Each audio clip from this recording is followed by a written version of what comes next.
Iya, baik. Terima kasih kepada kawan-kawan yang sudah bertanya ya.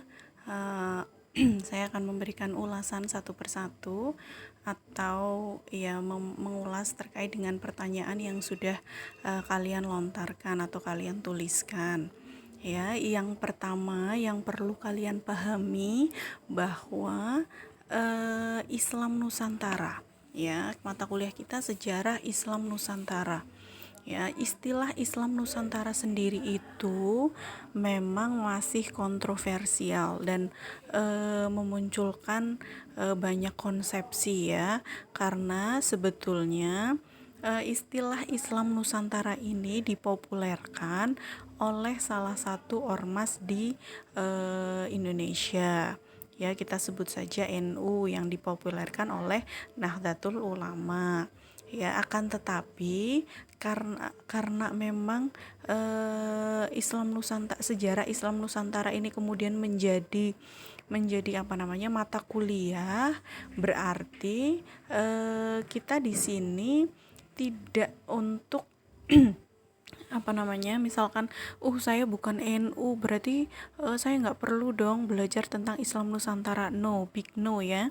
Jadi di sini bahwa Islam Nusantara itu mempunyai epistemologi, mempunyai aksiologi, dan ya intinya mempunyai tujuan yang baik. Nah, karena segala sesuatu itu kan tergantung siapa yang melihat dan siapa yang melakukannya ya. Jadi sesuatu itu akan menjadi baik ketika sesuatu itu melekat pada diri orang yang baik ya. Dan sesuatu itu, meskipun hal yang baik pun, ketika itu melekat kepada misalkan pribadi yang kurang baik, ya hasilnya juga akan menjadi kurang baik. Nah, di sini apa kaitannya dengan Islam Nusantara? Islam Nusantara di sini kemarin sudah saya garis bawahi ya, bahwa Islam Nusantara ini bukan merupakan aliran baru. Jangan dipahami bahwa Islam Nusantara ini berarti aliran baru atau keyakinan baru atau bahkan hal baru. Itu tidak. Bahwa Islam Nusantara ini maknanya adalah menjadikan kita itu bangsa yang menjadi diri kita sendiri ya. Kita tidak dituntut untuk menjadi Arab-Araban, atau misalkan ke Turki-Turkian, atau mungkin ke Mesir-Mesiran begitu ya. Kita Islam ya Islam, yang khasnya karakteristiknya masyarakat Nusantara ya, itu yang perlu dipahami. Nah, karakteristik itu, budaya-budaya itu yang kita miliki di Nusantara ini sebisa mungkin tidak bertentangan dengan nilai-nilai ajaran agama Islam, tidak bertentangan dengan Al-Quran dan Sunnah ya. Nah, ini berkaitan dengan pertanyaannya Mbak Nisa. Bu, kalau misalkan ada di tempat kita yang budaya itu atau tradisi itu bertentangan dengan ajaran agama, itu bagaimana sikap kita? Kan begitu. Yang pertama, ya, yang pertama, ketika kita menemukan atau menjumpai sesuatu hal, budaya atau tradisi yang menurut kita itu bertentangan atau menurut kita itu salah, jangan terlalu cepat untuk menyimpulkan bahwa hal itu tidak sesuai atau bertentangan. Kita harus terlebih dahulu tahu landasan filosofis dari tradisi itu apa, nilai-nilai filosofisnya itu apa. Ya, kalau memang dari segi ritualistiknya atau misalkan dari nilai filosofisnya itu bertentangan dengan ajaran agama Islam, kita pun tidak apa namanya, kita tidak dituntut untuk langsung mengatakan bahwa tradisi A itu salah, tradisi B itu salah. Kenapa? Karena kita ingat lagi ketika materi SKI ya, ketika Islam mulai datang ke Arab, itu kan Nabi itu tidak langsung kemudian menyalahkan budaya atau tradisi yang ada. Ya, Nabi itu lebih memilih berdakwah secara sembunyi-sembunyi, baru kemudian ketika Nabi sudah mendapatkan kepercayaan dari sebagian masyarakat, baru kemudian melakukan dakwah secara terang-terangan. Ini maknanya apa? Maknanya bahwa kita pun tidak bisa kemudian langsung mengatakan bahwa oh tradisi A itu salah, oh tradisi B itu bertentangan, itu tidak. Ketika kita tahu, jelas-jelas tahu bahwa itu salah, yang harus kita lakukan yang pertama eh, itu kalau memang kita meyakini itu salah, ya kita nggak usah ikut-ikutan begitu ya. Kalaupun kita sudah menjadi tokoh atau figur yang mungkin berpengaruh di daerah kita, baru nanti ini juga tugas kalian selanjutnya sebagai generasi muda, baru kebudayaan itu disesuaikan. Kalau bisa disesuaikan baik secara nilai ataupun ritualnya disesuaikan dengan ajaran agama Islam yang tidak bertentangan, ya, yang tidak bertentangan. Nabi pun tidak menganjurkan kepada kita untuk menghilangkan semua tradisi. Waktu dulu tradisi-tradisi yang ada di Mekah itu kan tidak 100% dihilangkan ya. Ada tradisi-tradisi yang baik itu masih tetap dipertahankan. Tradisi-tradisi misalkan mengelilingi Ka'bah itu kan sudah ada ya dari sejak era pra-Islam. Tapi kemudian karena dulu yang dikelilingi itu berhala dan yang disembah itu juga berhala, tradisi itu kemudian disesuaikan dengan ajaran Islam ya, yang dikelilingi Ka'bah dan isinya itu doa-doa mengagungkan Allah Subhanahu wa taala. Jadi dari itu kita bisa pahami ya sikap kita menghadapi budaya-budaya atau tradisi yang kira-kira bertentangan. Jadi kita tidak bisa kemudian menjustifikasi langsung bahwa itu salah, maksudnya di depan publik ya, itu salah. Itu justru akan memberikan respon yang negatif dari masyarakat sekitar. Bahkan mereka akan skeptis memandang sebelah mata kita, ya, yang memandang sebelah mata kita karena menganggap apa yang mereka lakukan itu salah. Bayangkan kalau misalkan kalian melakukan suatu hal yang kalian anggap benar dan tiba-tiba orang datang menyalahkan tanpa memberikan dasar yang jelas, kan tentu kita tidak akan terima ya. Jadi cara yang itu saya rasa kurang tepat ya. Kalau kita merasa itu salah, ya sudah, kita tidak perlu ikut-ikutan begitu ya. Kalaupun kita menjadi seseorang yang berpengaruh, baru kita sedikit melakukan akulturasi atau bahkan menyesuaikan dengan ajaran-ajaran Islam itu ya Mbak. Kemudian pertanyaannya Mbak Musliah. Nah, negara Indonesia memiliki banyak kebudayaan. Nah, mayoritas penduduknya beragama Islam. Pertanyaannya, apakah peranan agama dalam kebudayaan masyarakat Indonesia dan mengapa budaya dan agama tidak bisa dipisahkan? Budaya dan agama itu tidak bisa dipisahkan, tidak hanya budaya dan agama. Selagi di dunia ini masih ada manusia, budaya itu akan selalu ada. Budaya itu melekat dalam diri manusia. Ya, sudah saya jelaskan bahwa yang tidak termasuk kebudayaan itu merupakan kita katakan wahyu. Kenapa? Karena yang namanya wahyu, kita katakan Al-Qur'an ya. Al-Qur'an itu dari sejak zaman Nabi sampai nanti hari kiamat, ya bacaannya tetap itu, tidak akan ada perubahan, tidak akan ada yang hilang atau ya tetap sama begitu ya. Itu yang namanya wahyu. Wahyu itu akan tetap sama. Itu bukan termasuk budaya. Ya, kalau menurut saya lebih cenderung pada perspektif bahwa wahyu itu tidak termasuk budaya. Nah, kalau selain wahyu itu termasuk budayaan. Ya, contohnya kita katakan begini. Misalkan ada ayat yang mengatur tentang menutup aurat ya, menutup aurat. Itu kan hukumnya itu kan tetap sama ya, dari sejak zaman Nabi sampai nanti hari kiamat itu ya hukumnya sama. Bagian-bagian aurat laki-laki dan aurat perempuan itu ya sudah jelas begitu ya.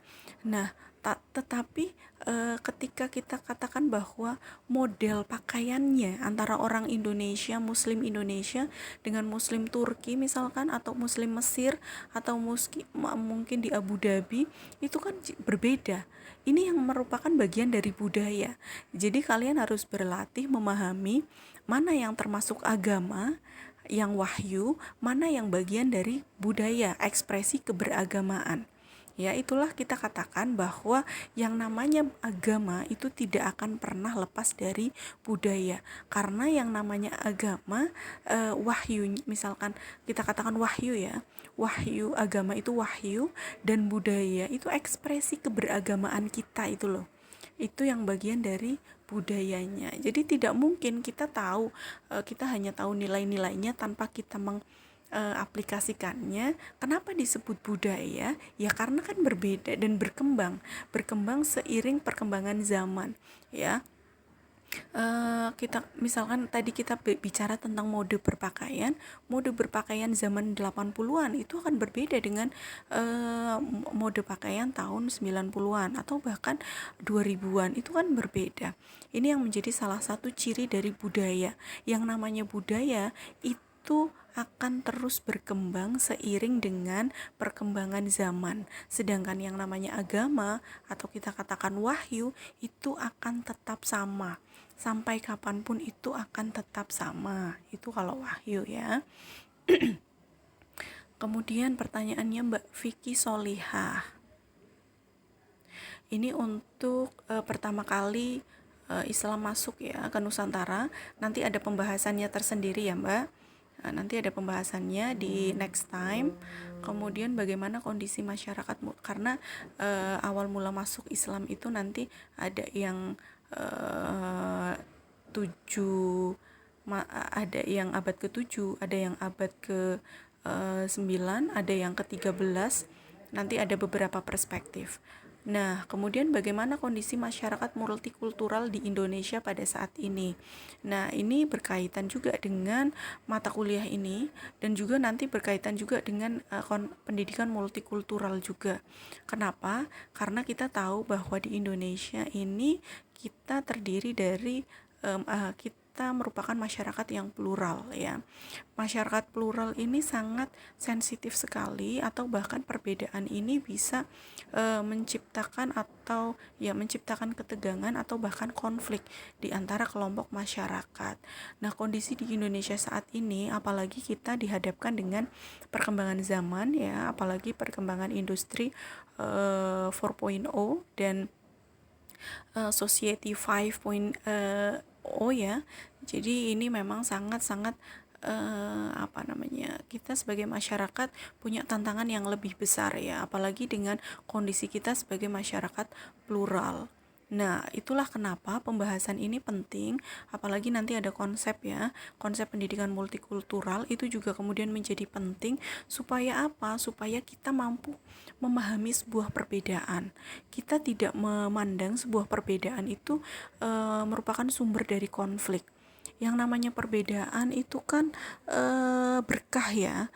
Kita lihat kalau misalkan satu sama lain kita sama semuanya, misalkan dalam satu kelas itu sama, kita punya perspektif yang sama, apakah akan ada pertanyaan seperti ini? Tidak. Apakah akan ada proses saling memahami satu sama lain? Tentunya tidak ya. Jadi itulah fungsinya perbedaan itu, justru supaya kita itu saling memahami, supaya kita itu bisa saling menghargai satu sama lain, bisa hidup saling berdampingan, kan begitu kan indah ya.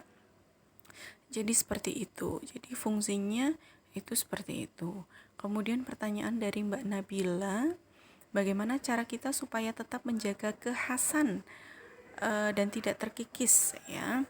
Nah, ini untuk menjaga kekhasan kita sebagai Nusantara, adanya konsepsi Islam Nusantara ini salah satu tujuannya ya ini untuk menjaga karakteristik atau kekhasan kita sebagai masyarakat Nusantara ya, supaya kita tidak tergerus atau kita tidak terbawa dengan doktrin-doktrin keagamaan, misalkan doktrin-doktrin ajaran yang radikal atau bahkan ajaran Wahabi, Syiah dan lain sebagainya.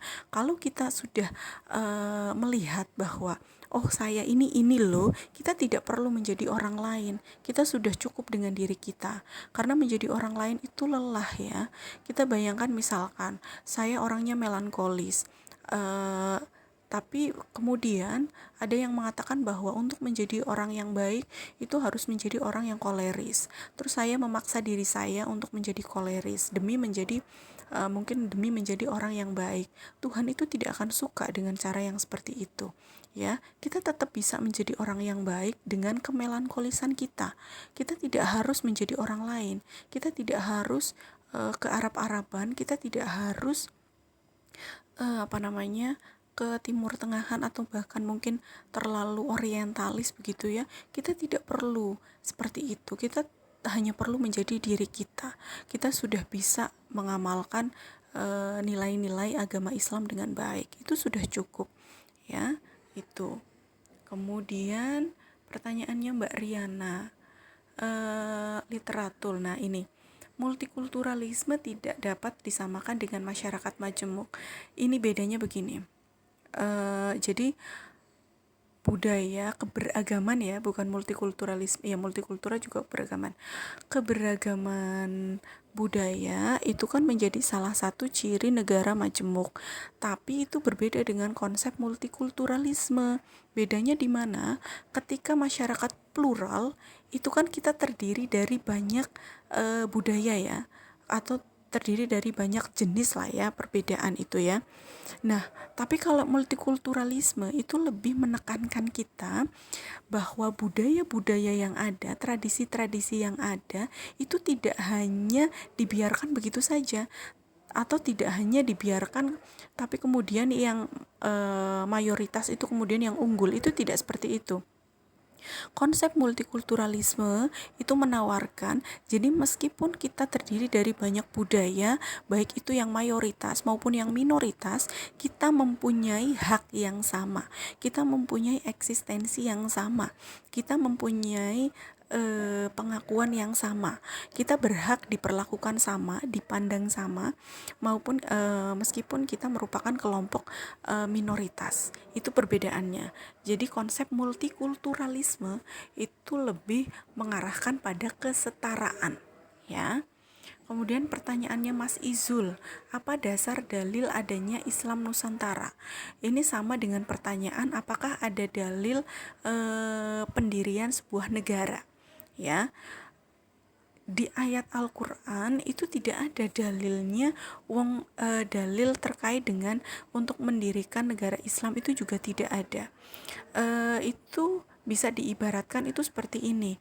Ketika kita bicara, misalkan kita bicara tentang negara ya, negara itu awalnya itu tidak ada ya dalam Al-Quran maupun dalam Al-Quran itu tidak ada, hanya Nabi itu mencontohkan untuk nantinya itu kita lebih luas ketika ada ijma atau qiyas ya.